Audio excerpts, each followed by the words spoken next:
Então, por favor, vocês fiquem à vontade, né? Eu gostaria até que esse momento que a gente tirou para bater um papo, ele fosse bastante interativo e que a gente pudesse, de fato, focar nas demandas, né, do CEDMEC.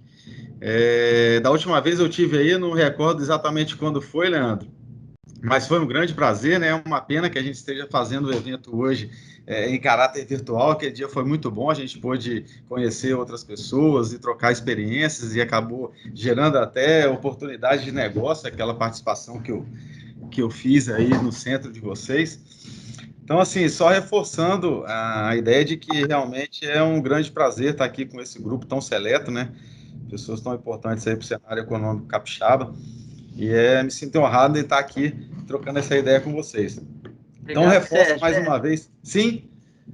Não, só agradecendo. Ó. Hoje nós estamos representando 10% do PIB capixaba. Então, não é pouca coisa, né? E, em algum momento, a Samarco também representou aí em torno de 5,5%, 6% do PIB, né? Hoje a gente está voltando com 26% da capacidade. Eu vou falar um pouquinho sobre essa expectativa da retomada. Mas em breve a gente quer aumentar nossa participação também na construção do PIB e no desenvolvimento econômico do Estado. Então, assim, o trabalho que vocês fazem realmente é sensacional, é digno de parabéns. Então, vocês estão vendo minha tela aí, né? Posso dar sequência na apresentação? Leandro, eu estou vendo você aqui na tela, né? Então, se alguém quiser fazer alguma interrupção, por favor, você conduza aí para mim, por gentileza, tá? Ok, obrigado. Então, vocês estão conseguindo ver aí a minha tela? Tá passando o slide? Sim. Tranquilo? Vocês estão conseguindo ver minha imagem, não, né? Também. Também? Ótimo. Então, assim, vou fazer uma breve apresentação do que é a empresa. Eu acho que até dispensa a apresentação, né, muito em função do público que está presente aqui hoje. Vocês já devem conhecer essa marca de longa data, né? Mas a gente é uma empresa que é uma joint venture. A gente tem o controle acionário das duas maiores mineradoras do mundo aí, uma das duas maiores é a Vale e BHP, representando cada um 50% como acionistas. A gente tem as unidades aqui no Espírito Santo. Hoje eu respondo pelas operações, tanto de mina quanto de concentração, mineroduto, pelotização e porto. Tudo passa pela gestão integrada dos processos, né, e tem uma gerência geral específica, que é a minha, que cuida da produção, né, na cadeia integrada. A gente tem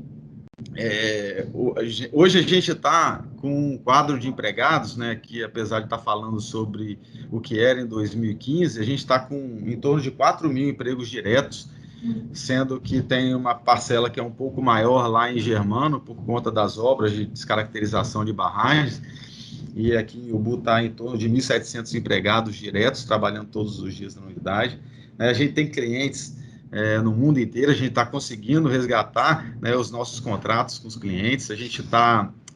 Ontem a gente já carregou o primeiro Cape Size nosso, navio de 180 mil toneladas, saiu hoje, já entrou um outro de 180 mil, então os negócios estão começando a surgir para essa marca. A gente está conseguindo, né, a reputação que a gente construiu junto aos clientes de fornecer produtos de boa qualidade, ela está nos salvando agora e a gente está conseguindo resgatar todos esses clientes. Então a gente retomou a operação, foi dia 11 de dezembro, a gente conseguiu iniciar a produção de concentrado lá em Germano, e no dia 23 de dezembro, né, foi meio que um presente de Papai Noel antecipado aí nas vésperas do Natal, a gente conseguiu rodar a quarta pelotização. Então a gente já está produzindo aí na casa de 640 mil toneladas todos os meses. Nossa expectativa de produção anual vai flutuar entre 7 milhões e meio e 8 milhões de toneladas todos os anos. Estou tentando passar o slide aqui, mas estou apanhando, pessoal. Passou? Passou. Então, pessoal, eu não podia iniciar minha apresentação sem antes, né, prestar uma homenagem aqui às vítimas do rompimento da barragem de Fundão, né, e dizer o quanto a gente lamenta por tudo que aconteceu. Foi uma tragédia terrível. A gente não está poupando esforços para poder reparar o dano que foi causado, né? A gente teve a gente dividiu os impactos do rompimento da barragem de Fundão em dois aspectos. Um a gente chama de socioeconômico, o outro a gente chama de socioambiental. Aí você tem estratégias diferentes de reparação ou de compensação. A gente criou uma fundação que está tentando, de todas as formas, fazer a reparação, né, daqueles danos que foram causados. A gente já injetou mais de 10 bilhões de reais na economia, quer seja através de ações de reparação ou de compensação, e ainda existe muito trabalho a ser feito. Mas à medida que o tempo passa, a gente está conseguindo avançar com algumas questões. Os reassentamentos lá do Bento e de Paracatu e de Gesteira já estão evoluindo. Inclusive, se vocês quiserem em algum momento fazer uma visita às obras lá, vocês falam comigo que eu posso levar vocês para ver o que a gente está se propondo a fazer, né, de reassentamento, né, um bom modelo de gestão de reassentamento. Então é isso, a gente está trabalhando pesado, né, e a nossa expectativa é de que a gente consiga, de fato, né, de alguma forma, compensar e reparar todos aqueles danos que foram causados com o advento do rompimento da barragem. Então, falo um pouquinho agora sobre o reinício das operações. Mais uma vez, eu reforço que vocês podem me interromper a qualquer momento. Eu botei um vídeo aí, eu não sei se vocês vão conseguir rodar esse vídeo. Tá sem som ainda, agora com som.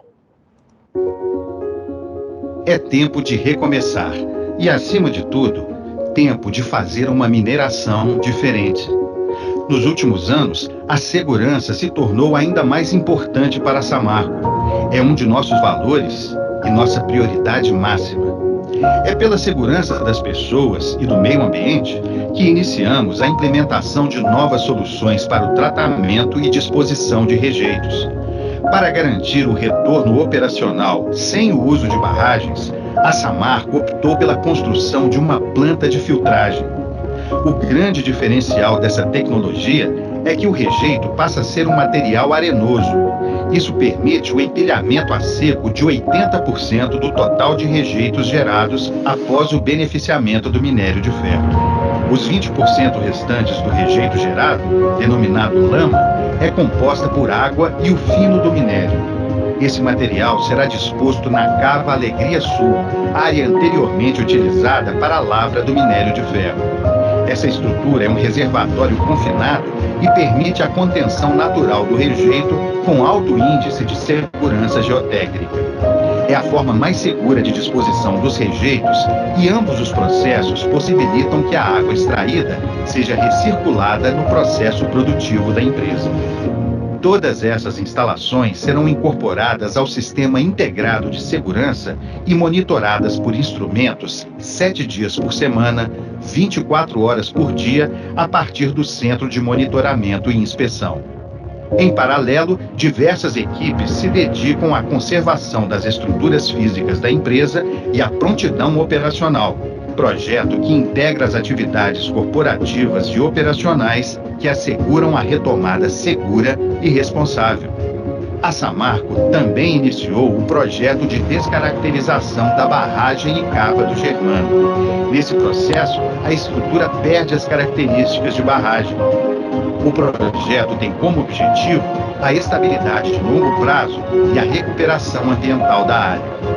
Assim, a Samarco se prepara para sua retomada operacional com 26% da capacidade produtiva, e que irá acontecer após a implementação do sistema de filtragem.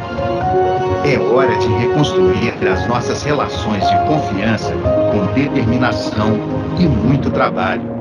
Assumimos um compromisso com a sociedade. Com um diálogo transparente e uma atuação responsável, vamos seguir nossa jornada. Mais que avançar, é preciso fazer diferente.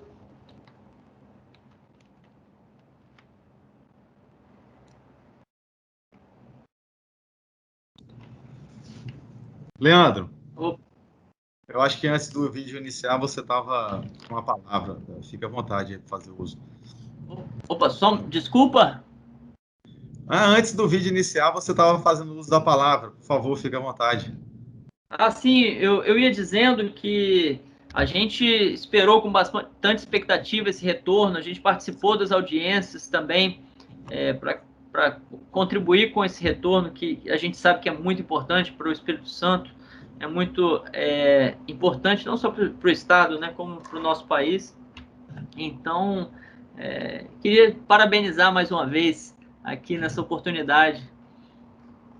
E também aproveitando, dar um alô aí para o pessoal da ArcelorMittal, que chegou aí, o Taufer mandou uma mensagem. Bem-vindo também.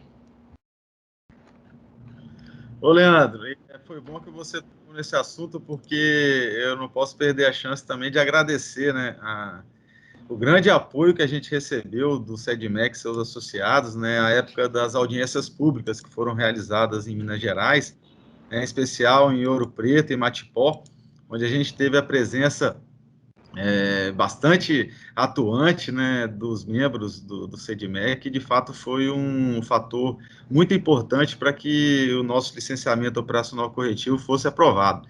Então, deixo aqui o meu agradecimento em nome da empresa pelo grande suporte, né, inestimável apoio que vocês deixaram a gente naqueles momentos tão difíceis.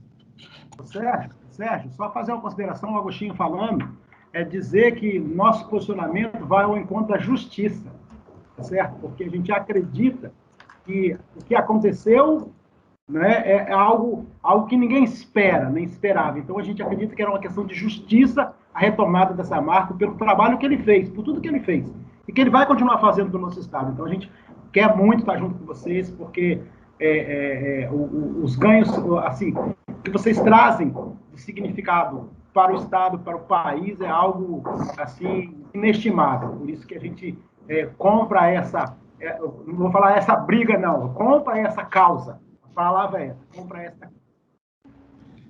Só tenho a agradecer, Agostinho. Realmente, o nosso papel hoje, né, não há o que fazer para poder apagar tudo que aconteceu, mas o nosso empenho hoje é, de fato, voltar a ser motivo de orgulho para o capixaba e tentar trabalhar para que eventos dessa natureza nunca mais se repitam, né? E a gente fique, de fato, só com a parte boa do empreendimento, que é gerar, né, emprego e renda e desenvolvimento para o Estado. Então, eu vou tentar voltar com o compartilhamento. Vocês me avisem aí se deu certo. Chegou, deu certo. Estão vendo minha tela? Vamos? Sim, positivo. Tela cheia. Ok, então, positivo. acho que esse que é o principal ponto, né, da reunião, onde a gente exemplifica para vocês o nosso plano de retomada das operações. Vocês estão vendo aqui a primeira estrelinha ali à esquerda, na linha do tempo, é a obtenção da LOC.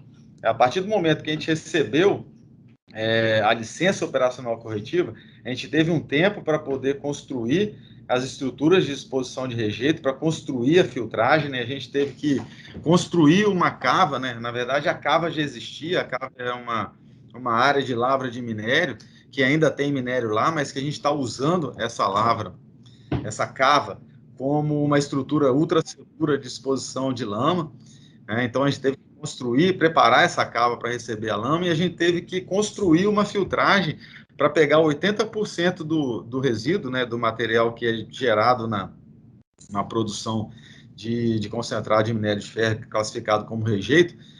O arenoso representa 80%, a gente teve que usar a tecnologia que já era usada aqui em Ubu, de filtragem, de separação sólido e líquido, e teve que construir essa planta lá. Essa planta ficou pronta aí no finalzinho de dezembro. Então, no dia 11 de dezembro, a gente voltou com o concentrador 3, que é o concentrador mais moderno que tem lá em Germano. Isso permitiu que a gente voltasse no dia 23 com a usina de pelotização número 4, que é uma usina bastante moderna do ponto de vista de eficiência energética e rendimento ambiental. Ela é muito superior às usinas anteriores, 1 e 2. Então, hoje a gente está restrito por 26% da capacidade, e essa restrição se dá justamente pela nossa falta de áreas licenciadas para disposição de rejeito, tanto quanto lama quanto arenoso. Então, a gente tem um processo longo de licenciamento ambiental, de construção de áreas para disposição de rejeito, que vai permitir que a gente opere durante os primeiros anos, até o ano de 2026, com um concentrador e uma usina de pelotização, que irão produzir em torno de 8 milhões de toneladas de pelotas por ano. Então, a gente vai ficar nessa toada, né, de uma usina de concentração e uma peletização até o ano de 2026. Né, em janeiro de 26, a gente parte o segundo concentrador lá, e isso vai permitir que a gente rode aqui a usina de peletização número 3. Então, isso vai somar em torno de 60% da nossa capacidade produtiva. E aí a gente fica até o ano de 2030, também licenciando novas áreas para disposição de rejeito, tanto lama quanto arenoso. E lá em 2030 a gente vai ter condição, né, de rodar o concentrador número 1, que ele vai passar por um revamp muito grande, assim como as pelotizações 1 e 2, elas vão ser modernizadas, e aí em 2030, sim, daqui a praticamente 9, quase 10 anos, a gente vai ter restabelecido 100% da nossa capacidade produtiva, que vai dar aí nos seus 26 a 27 milhões de toneladas de pelota sendo embarcadas aqui em Ubu. Então, a gente pretende fazer isso sem o uso de barragens, e esses investimentos todos atrelados à questão de descaracterização de barragens, que é um trabalho muito grande, que todos os mineradores que têm as barragens alteadas a montante, como são as barragens da Samarco, elas vão ter que investir bastante dinheiro em fazer com que aquelas estruturas geotécnicas deixem de ser consideradas uma barragem e aumente o fator de segurança em muitas vezes. Então, para isso, a gente está esperando investir em torno de 10 bilhões de reais entre os anos de 2020 e 2030. Uma notícia que talvez não seja muito boa para o Espírito Santo é que a maior parte desses recursos serão destinadas a Minas Gerais, né? Os investimentos são lá porque é lá o nosso gargalo produtivo. Aqui a gente já tem toda a capacidade, né, instalada, e o que a gente precisa é de minério para poder rodar as peletizações. Então, o grande investimento vai se dar aqui entre 2026, 27, 28 e 29, onde a gente vai fazer o grande revamp das usinas 1 e 2 para poder voltar com a capacidade produtiva total da empresa e garantindo os índices de performance ambiental que a gente já experimenta nas usinas 3 e 4. Então, esse é o nosso plano, né? Em 9 anos, a gente evolui até cumprir 100% da nossa capacidade instalada e transformar, né, o concentrado nessas 26, 27 milhões de toneladas de pelota. Obviamente que a gente tem alguns upsides do negócio que podem fazer com que a gente compacte esse tempo de 9 anos. Né? A gente fala muito hoje de ferrovia F-118, que vai ligar o Porto de Tubarão até o Porto de Ubu. Então, isso, por exemplo, permitiria eu retomar com as concentrações, com as usinas de pelotização 1 e 2 num tempo bem menor, à medida que eu tenha disponibilidade de trazer minério de terceiros via ferrovia para o Porto de Ubu. Então, isso viabiliza a gente retomar, né, as operações com um intervalo mais curto do que os 9 anos. Mas o que está no nosso plano de negócios hoje é o que a gente tem na mão, é o que a gente tem trabalhado como nosso cenário realista, é retomar 100% da capacidade produtiva ao longo desses 9 anos até 2030. Alguma dúvida aqui, turma? Só aproveitar para comentar, ô Sérgio, que hoje metade do faturamento das nossas empresas vem de fora do estado. Então, tendo oportunidades para fora, a gente tem capacidade também nas empresas capixabas. Ô, Leandro, eu vou falar um pouco sobre isso, né? Sobre um programa que a gente tem de desenvolvimento de fornecedores locais. Isso aí é uma prioridade para a gente. Ali na frente eu volto a falar um pouco sobre isso. Mas, de fato, é um tema extremamente relevante. Eu estava falando com vocês a respeito de retomada das operações, então trago só uma foto para compartilhar um momento de muita alegria, que foi carregar o primeiro embarque. Ele é cheio de significado para a gente, né? A gente conseguiu, em menos de 24 horas, carregar esse navio de 75 mil toneladas. Né? Falei no início da nossa reunião que hoje a gente já estava atracando o primeiro navio, que é a Ipsize, né, que são os navios de grande capacidade, até 200 mil toneladas. A gente desatracou um agora e já atracou outro na sequência, já estava formando até fila. Então, isso é um bom indicativo de que os negócios voltaram com força total, né? Obviamente, força total dentro da capacidade de 26%. Gostaria também de de trazer uma mensagem de esperança para vocês aí com relação à segurança de barragem, né? Hoje, a gente tem um centro que a gente chama de monitoramento e inspeção de barragens. Ele é localizado lá no centro de Germano, ele acabou se tornando uma grande referência para todas as mineradoras, todo mundo que opera barragem de rejeito aqui no Brasil. Lá a gente usa conceitos de inteligência artificial, tem mais de 700 instrumentos que medem, né, uma série de parâmetros da barragem, a gente tem radar, tem laser, tem scanner. Então, hoje, o que há de melhor do ponto de vista de tecnologia, de prevenção e monitoramento de barragens, está reunido num único lugar, é uma sala de controle, com técnicos que operam em regime 24 horas, a gente recebe visitas de todo mundo que opera a barragem hoje no Brasil para poder entender a forma como a gente está gerenciando riscos de barragem. Então, nesse momento, eu fico até à vontade para convidar vocês, caso tenham interesse, em entender como são essas tecnologias e como funciona, a gestão de barragens de rejeito, que entrem em contato comigo, eu terei o maior prazer em acompanhá-los a uma visita. Eu falei um pouquinho a respeito disso aí, né? A gente recebe, além de tudo que eu falei, a gente ainda recebe auditorias independentes o tempo inteiro.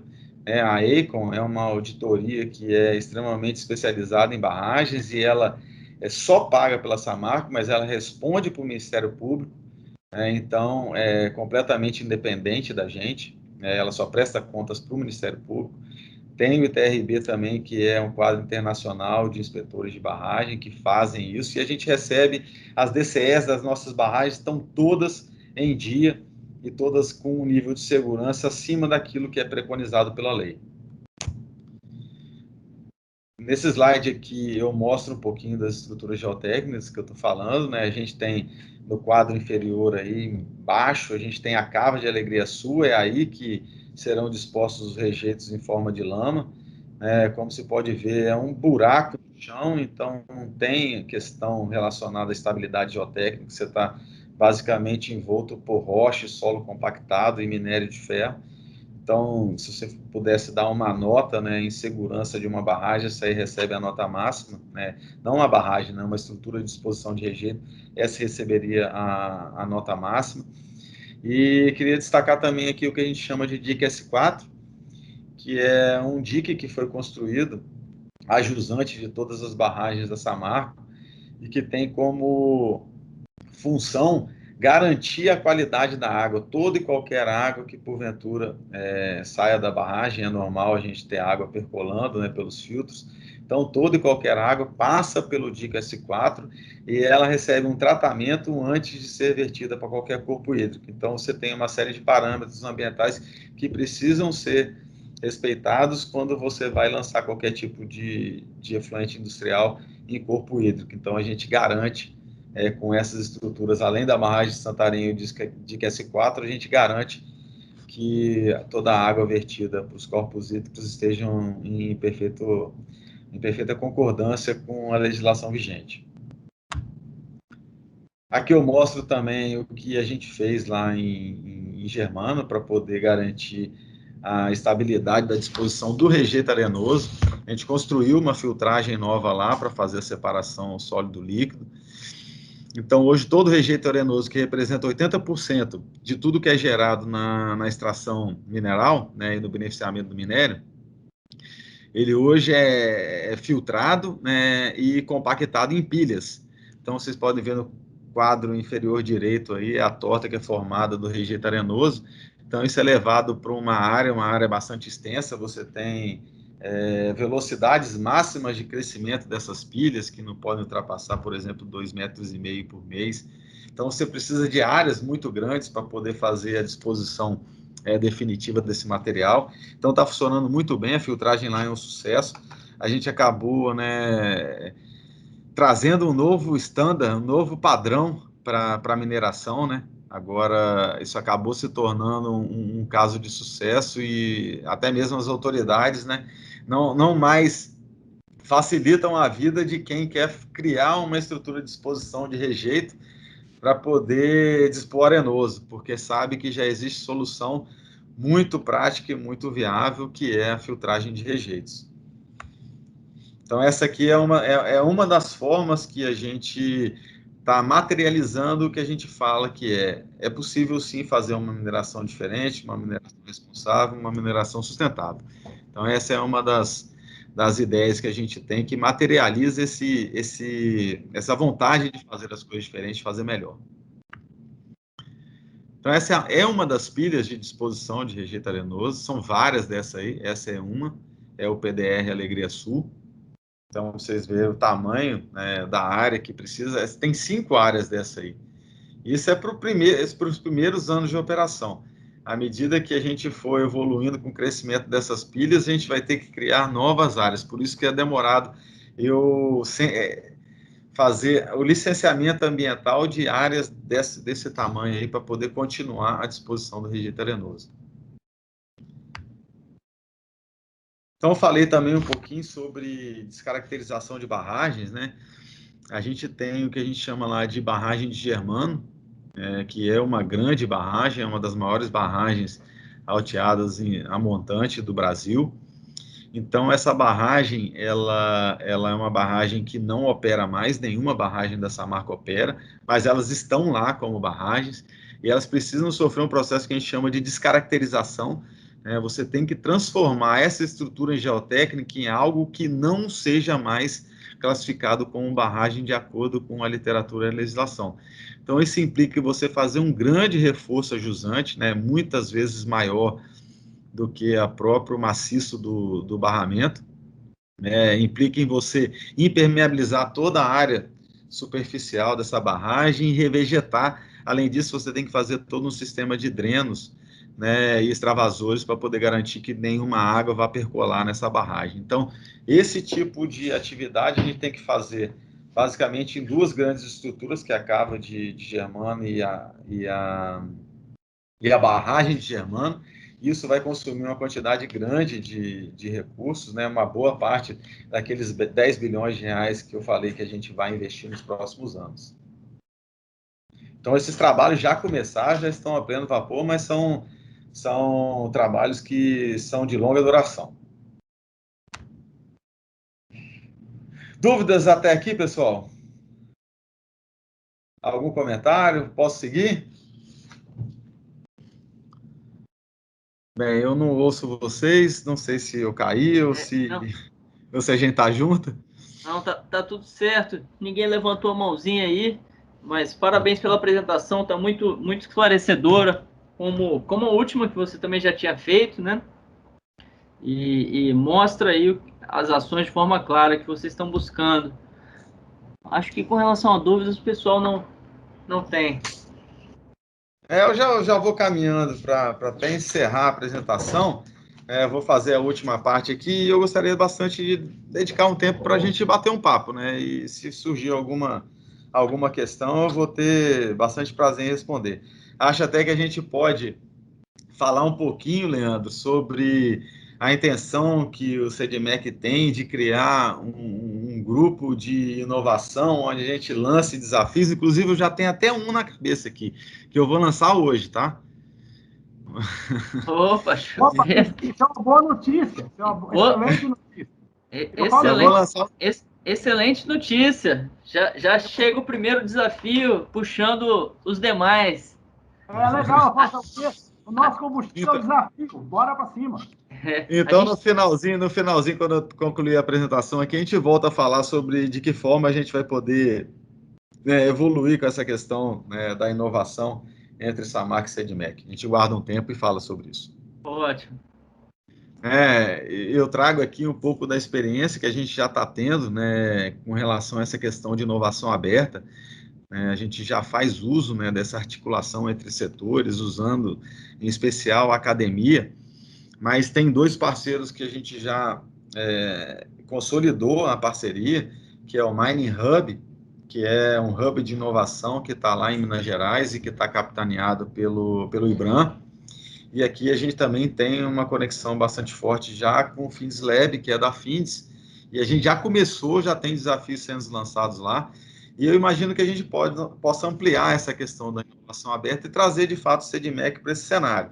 né? Para isso que a gente está aqui hoje, para debater de que forma a gente vai poder evoluir nessa questão da inovação. Mas a gente entende que, de fato, você querer fazer tudo em casa sozinho, talvez você até consiga, mas você demora muito tempo, você acaba não sendo preciso, e você trazer, você usar o tripé, né, da inovação, que é a coisa mais importante que existe, que é para desenvolver realmente a economia, que é você colocar o Estado, a academia e o setor produtivo, né, a iniciativa privada, trabalhando em consonância. Então, a gente acredita, de fato, que trabalhando nesse triplé, nessa hélice tripla, a gente consegue, de fato, evoluir os negócios, né, o ambiente de negócio no Estado, e desenvolver a economia, gerando benefícios para todo mundo. Nesse sentido, a gente também criou um programa, e volta naquilo que eu falei com vocês anteriormente, que é dar prioridade, né, dar uma certa dose de importância maior para aqueles fornecedores que são da região onde a gente trabalha. A gente já vem fazendo um trabalho, né, ao longo dos anos, de comprar mais do Espírito Santo. E, obviamente que a gente tem a questão de Minas Gerais, que você também compra lá, mas a gente sempre tenta fazer com que as compras elas sejam mais próximas do raio de atuação da Samarco. Então, o Força Local veio para poder arrumar uma metodologia para a gente garantir que as ações voltadas para o desenvolvimento de fornecedores locais ela seja de fato produtiva e que de fato consiga alavancar os pequenos negócios e as empresas que já estão instaladas na nossa área de influência. Então, a gente tem já parceiros estratégicos trabalhando com a gente, por exemplo, entidades de classe, a gente consulta e está alinhado com elas do ponto de vista de identificar oportunidades de alavancar essa questão de compras locais. A DVF também é a nossa consultora aqui, ela tem ajudado a gente bastante a desenvolver esse programa. Então, esse programa ele vai ter, né, como alguns pilares, né, as políticas de suprimentos que já existem. A gente não pode largar de mão nunca a questão de compliance, a gente tem contas a prestar para acionistas, para a sociedade. Então, assim, a gente continua com uma política de suprimentos que, obviamente, está sendo adaptada para receber esses inputs do Força Local, mas a gente vai trabalhar muito com essa questão de criar ambiente de negócio, capacitar as empresas, fazer monitoramento de indicadores, entrar no programa de desenvolvimento e qualificação de fornecedores, que a gente chama do Prodifor. Então, nós estamos trabalhando muito forte, obviamente que a gente começou com isso agora, e ele está em pleno desenvolvimento, mas dentro do monitoramento a gente vai ter a oportunidade de fazer reuniões periódicas com os públicos que estiverem interessados em participar do programa, para que a gente ouça as pessoas e retroalimente esse programa de modo que ele de fato não seja apenas um nome bonito e que venha trazer benefícios para o desenvolvimento das empresas do Espírito Santo e das regiões que são vizinhas das operações da empresa. Aqui eu falo um pouquinho também na questão de inovação, volto um pouquinho para a inovação, porque talvez seja um dos grandes desafios de inovação da empresa, que é a utilização responsável dos recursos minerais, né, naturais, e eu falo aqui que a grande parte é o rejeito. O rejeito acaba se tornando um problema, e ele poderia estar sendo utilizado como um recurso para outras atividades econômicas. Aqui a gente já está fazendo um teste lá em Mariana, de 10 quilômetros de pavimentação, né, com a lama, né, e ele tem se mostrado um bom substituto para pavimentação asfáltica, ou quer seja de intertravado. Então, está dando um bom resultado esse projeto piloto que a gente está fazendo lá. A gente também está com um projeto piloto de pavimentação com o arenoso. Tem também, até fruto de trabalhos que a gente angariou na última reunião que fizemos aí no CEDMEC, Leandro. A gente está trabalhando pesado também no sentido de transformar a lama, né? E esse aqui é um desafio até que eu coloco para todo mundo, que é transformar a lama, né, que tem em torno de 50% de ferro, em algum produto que seja usado na siderurgia. A gente já tem uma série de estudos, né? Inclusive teve associado de vocês que nos auxiliaram bastante a entender de que forma a gente poderia evoluir, né, na direção de transformar a lama no produto siderúrgico. Então, hoje a gente já tem uma rota de processo que, tecnicamente, se mostra viável, que é pegar a lama, concentrar a lama, filtrar, aglomerar essa lama de alguma forma, quer seja extrudando ou micropelotizando e queimando ela, e ela chega lá com seus 62% de teor de ferro, que é o suficiente para você alimentar uma planta de sinter ou alimentar um alto forno. Então, esse é o nosso grande desafio. A gente está trabalhando direto, né, nessas iniciativas de utilização dos rejeitos como um produto para uma atividade econômica qualquer. E fala um pouquinho também sobre a questão do aproveitamento da mão de obra, né? A gente tem aqui uma política que os nossos contratados eles têm que absorver a mão de obra local, em torno de 70% é exigido por contrato, e que a gente tem conseguido, em torno de 76% das pessoas que trabalham aqui dentro hoje, elas são moradores dos municípios de Anchieta, Guarapari e Piúma. É o que a gente chama de área de influência direta do empreendimento. Então, a gente tem uma meta aí de chegar até 80% e nós estamos beliscando, aí já estamos em 76%. Então, aqui no final, eu só mostro aí uma série de serviços, né, que a gente contrata, né, que do ponto de vista de facilities, a gente tem transporte de empregados, a gente tem conservação civil, tem limpeza, área verde, gestão de resíduo, tem ar-condicionado, tem vigilância, e serviços industriais eu não vou nem entrar nessa lista, porque ela é longa, eu trouxe aqui só alguns exemplos, mas na verdade a gente contrata uma gama bastante ampla de serviços, né, de manutenção e operação, que vão bastante além dos que eu coloquei aí, mas esses, de fato, são os que representam o maior desembolso, né, do ponto de vista financeiro, esses são os nossos maiores. Então, eles estão basicamente todos fechados e a gente tem prazos de contratos de 2, 3 anos, e o tempo inteiro a gente está renovando esses contratos. Então, é isso que a gente faz. Então, assim, dentro do... Eu não vou entrar nesse detalhe aqui de uma explicação de cadastro de fornecedores, mas esse é um dos primeiros tópicos do nosso programa Força Local, é ensinar, né, as pessoas que têm interesse para fornecer a empresa como se cadastrar e que tipo de exigência que a gente tem, como elas podem se desenvolver. A gente vai compartilhar um material com vocês que vai ter as instruções para que vocês possam distribuir aí para os associados ou quem quer que seja.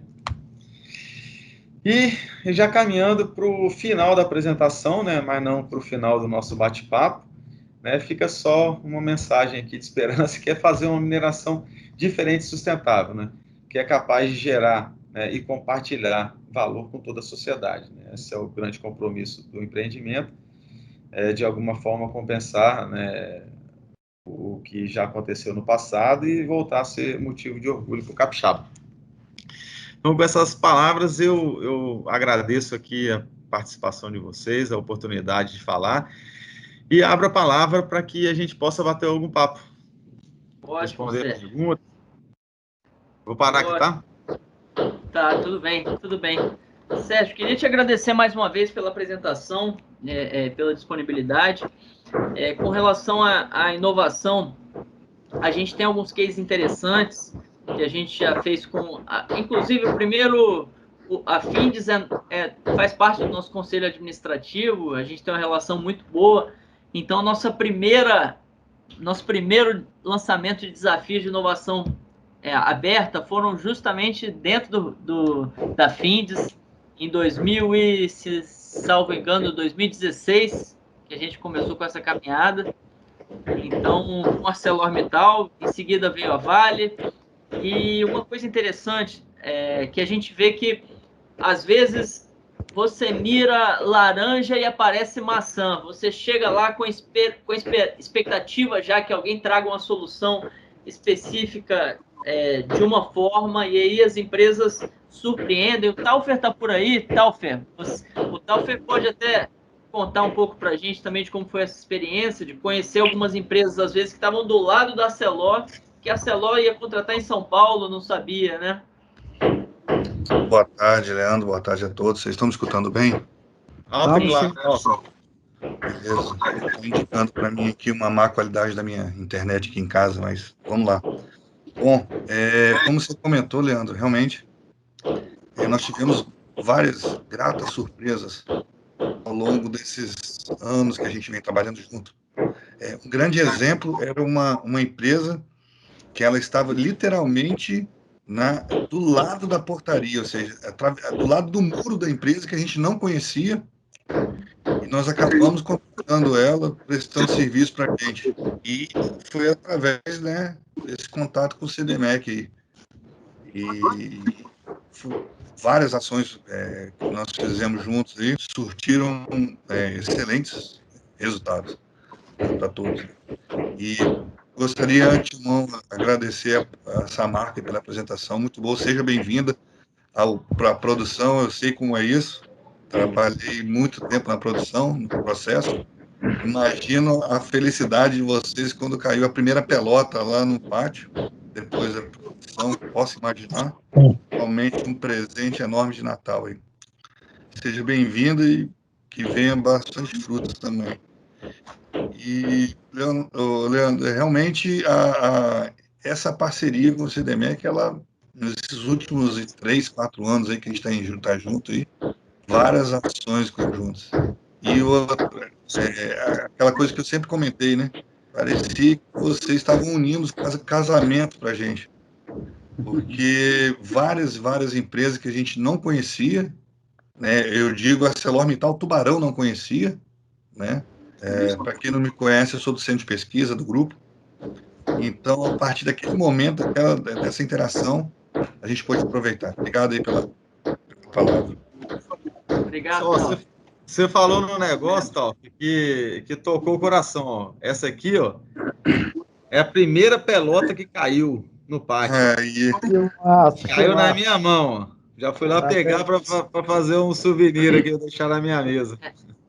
É isso aí. Vai ficar de souvenir aí.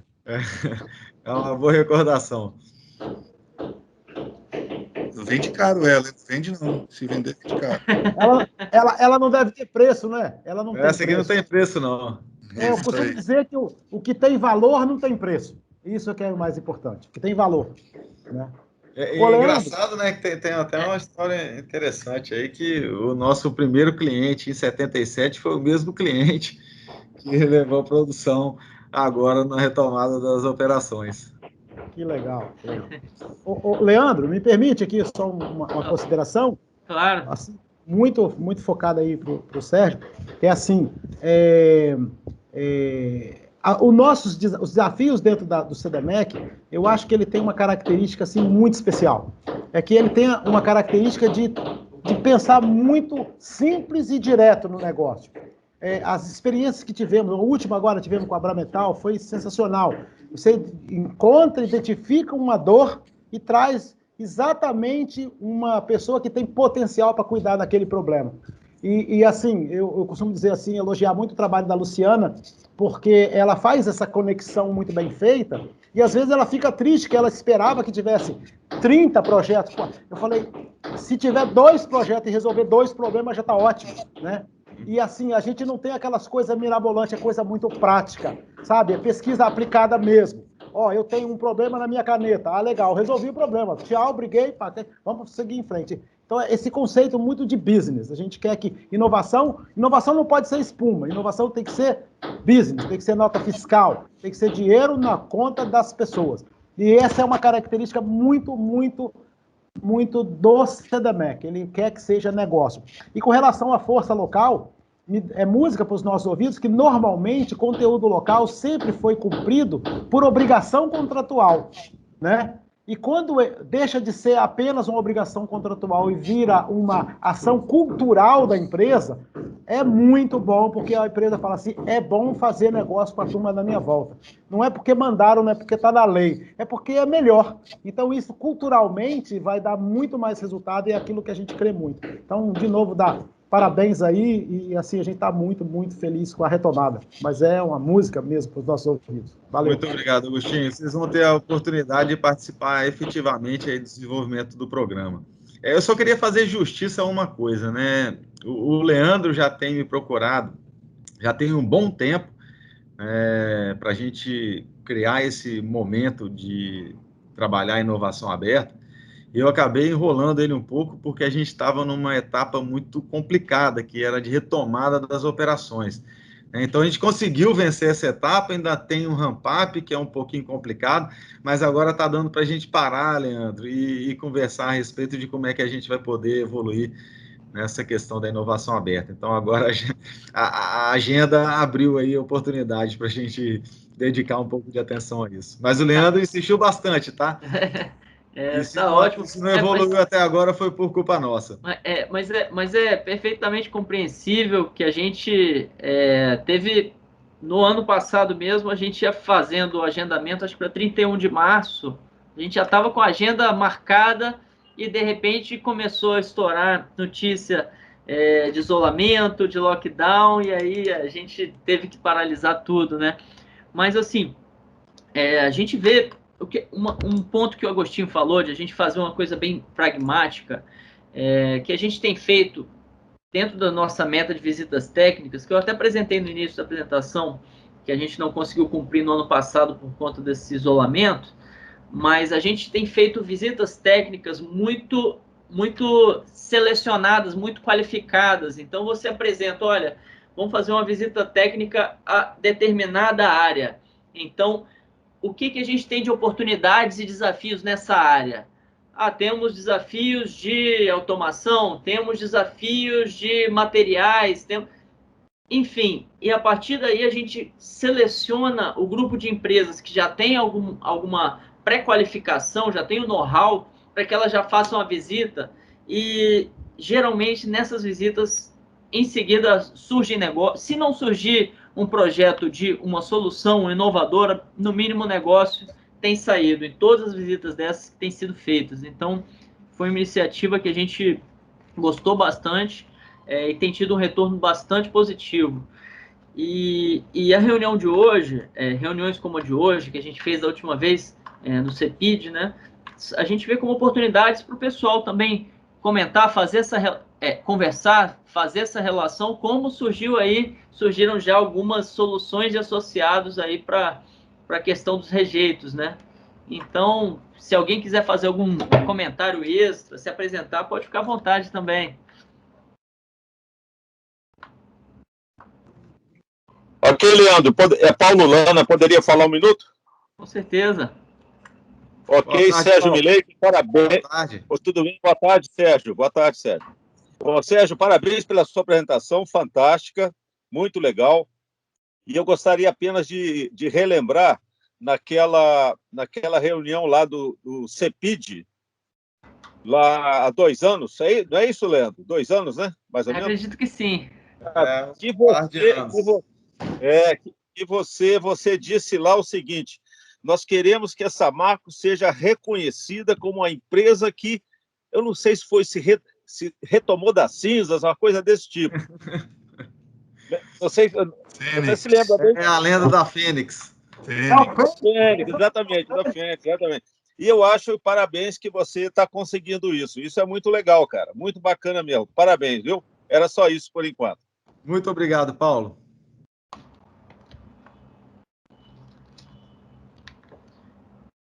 Se ninguém falar nada, Leandro, eu vou começar a vender caixa para Samarco, hein? Eu já vou aproveitar, se o pessoal ficar calado, já vamos marcar essa visita técnica, hein, Sérgio? Vai ser na semana que vem? No momento, as visitas elas estão restritas em função da pandemia, né? A gente ainda está com um protocolo muito rigoroso aí de visitas, mas tão logo a gente saia da zona vermelha, eu acho que a gente consegue fazer a visita sim. Fica o meu compromisso de receber a turma aqui. O Gerson levantou a mão aí, Leandro. Gerson Pegoretti levantou a mão. Olá, boa tarde, tudo bem? Boa tarde, Pegoretti. Boa tarde, meu amigo, estou me ouvindo bem. Opa, maravilha. Felipe, tudo bem. Então, aproveitar, mostrar alguns cases, assim, Felipe, que você poderia ver que aconteceu em outras empresas, né, como o Leandro havia citado. Um exemplo que a gente teve de um case era umas redes de proteção para descarregamento de navio do carvão, onde a empresa tinha uma demanda, uma necessidade, né, para que pudesse ter essa solução dentro do estado do Espírito Santo. Essas lonas, quando o navio para no porto, há o descarregamento de minério, e aí corre o risco, né, de cair alguma coisa no mar. E aí foi apresentado para a gente. O importante de nós visualizarmos, ter a visita de campo, é que muitas vezes numa especificação técnica, tipo assim, você não consegue, hoje, muito pelo papel, muitas vezes você não consegue visualizar, sentir a dor, né, que vocês estão tendo. E muitas vezes ali você tem uma oportunidade de encontrar um achado e a solução, ela não custa dinheiro, muito, né, ela é simples, tipo assim, são coisas simples, são boas soluções. Um outro exemplo são dos filtros prensa, aqueles setores de troca de setores por outros materiais, tipo, um exemplo do poliuretano para o HMW, aumentando a vida útil, né, desse material aí, ou seja, minimizando as paradas. E a gente viu muito essa experiência com a Petrobras, que nos colocou essas demandas, né, do óleo e gás, e novos produtos, novas oportunidades apareceram aqui no Espírito Santo. Então, visualizar nesse sentido, né, de como que a gente pode inovar com coisas realmente muito simples. Fechou. Muito bem. Leandro, a gente tem que, né, agendar essa reunião o quanto antes, né? Ótimo, ótimo. Nós vamos entrar em contato. Eu vou entrar em contato com o Leandro e a gente vai organizar essa agenda. Eu acho Ótimo, a que gente vai é uma marcar. grande oportunidade para todo mundo. E eu também tenho um desafio tremendo que é ser eficiente, né? A gente tem um negócio que tem uma boa margem, mas existe de fato uma série de compromissos que a empresa tem que arcar e a gente tem que trabalhar na eficiência, né? E exemplos como o Pegoretti, eles dão direto na eficiência dos processos. Tem uma frase do Bill Gates que eu costumo dizer, que é: nós precisamos tornar nossos produtos obsoletos antes que os concorrentes façam. O façam, né? Isso. Então, é basicamente isso. Mas já temos até um desafio lançado, né? Que é transformar a lama em produto usado na siderurgia. Já foi lançado o primeiro. Esse é a barra pesada. Tá certo. Bom, então a gente combinou aí nosso horário até às 18 horas. O pessoal teve a oportunidade aí de tirar dúvidas. Queria te agradecer, Sérgio, agradecer a todos os presentes aqui, agradecer a equipe do CDMEC em especial e diretoria, que sem eles nada disso que a gente faz seria feito. Inclusive o Gerson esteve na nossa diretoria também, fez um trabalho muito bom, né, Gerson?